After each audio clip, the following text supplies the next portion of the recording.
Salam sejahtera Malaysia. Denyut nadi suara rakyat bergema di channel ini.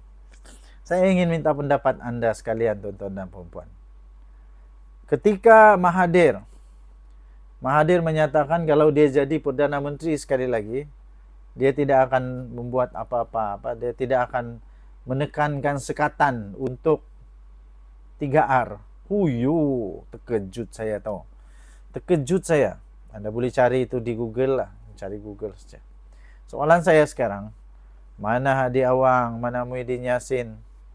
Kenapa diorang tidak bising? Kenapa diorang tidak bising apabila Mahathir kata begitu? Cubalah bayangkan kalau itu kata-kata itu keluar daripada Lim Kit Siang. Kalau kata-kata itu keluar daripada Lim Guan Eng kah, Lim Kit Siang kah,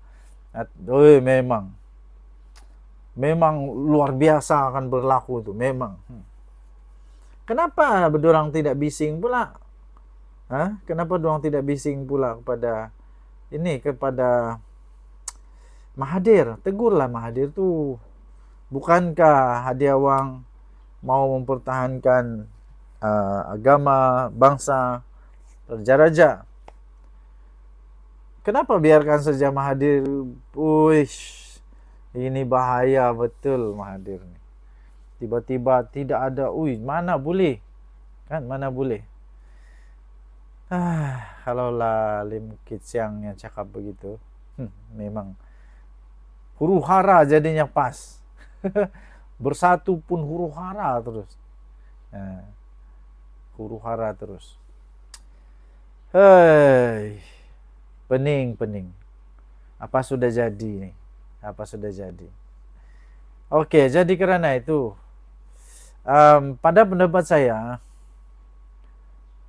akhirnya, sampai saya fikir begini tau. Sampai saya terfikir, ini pikiran saja.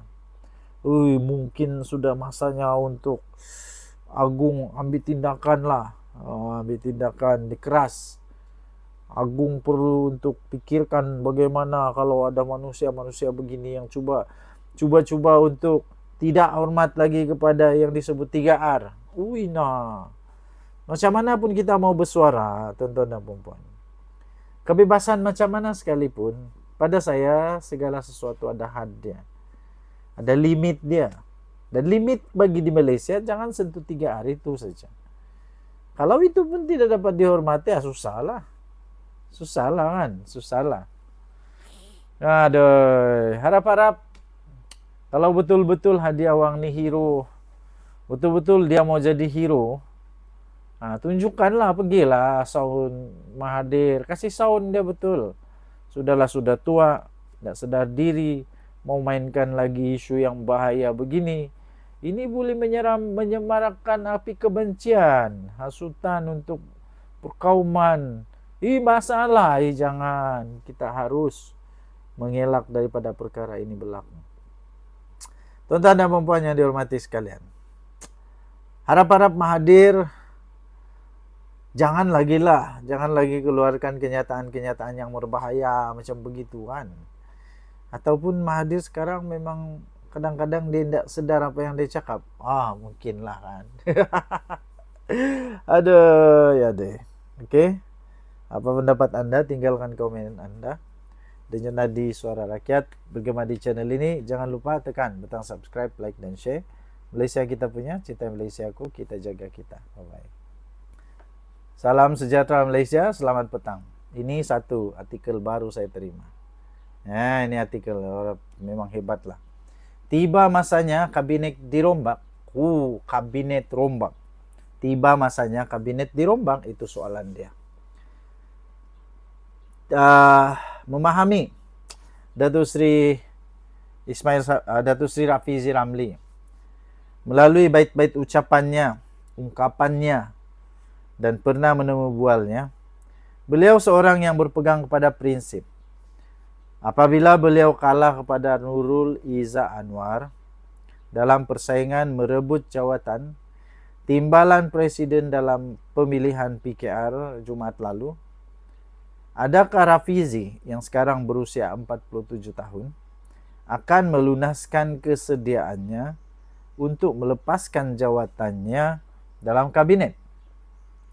Menteri Ekonomi itu menyatakan kesediaannya untuk berbuat demikian dalam podcast yang bakar Menteri YBM ketika berkempen pemilihan parti yang disiarkan secara langsung di media sosial pada 10 Mei yang lalu. Okey. Jadi, kalau Rafizi letak jawatan, perlunya ada untuk sekurang-kurangnya satu jawatan kosong di dalam kabinet. Tapi itu dia. Sebelum itu ada lagi beberapa artikel yang saya baca menyatakan ada seorang dua lagi yang sedia mungkin untuk letak jawatan juga kalau kalah.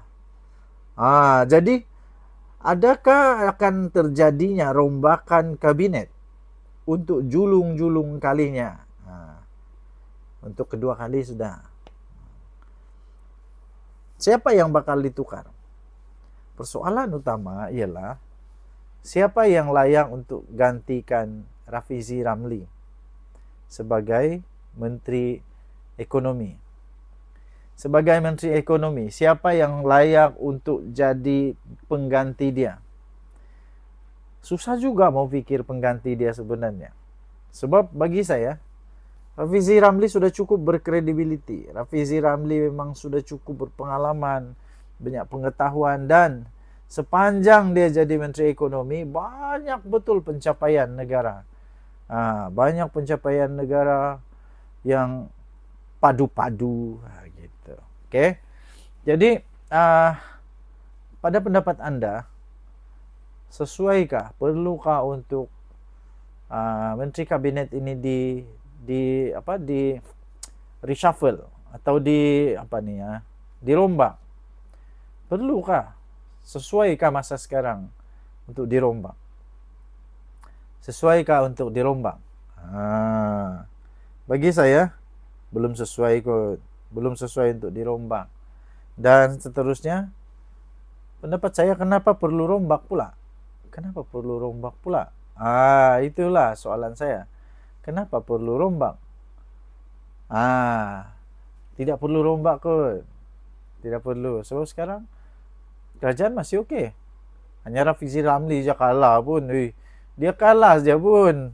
Bukannya ada apa pun. Bukan dia ada masalah disiplin ke apakah. Dia kalah saja. Okey.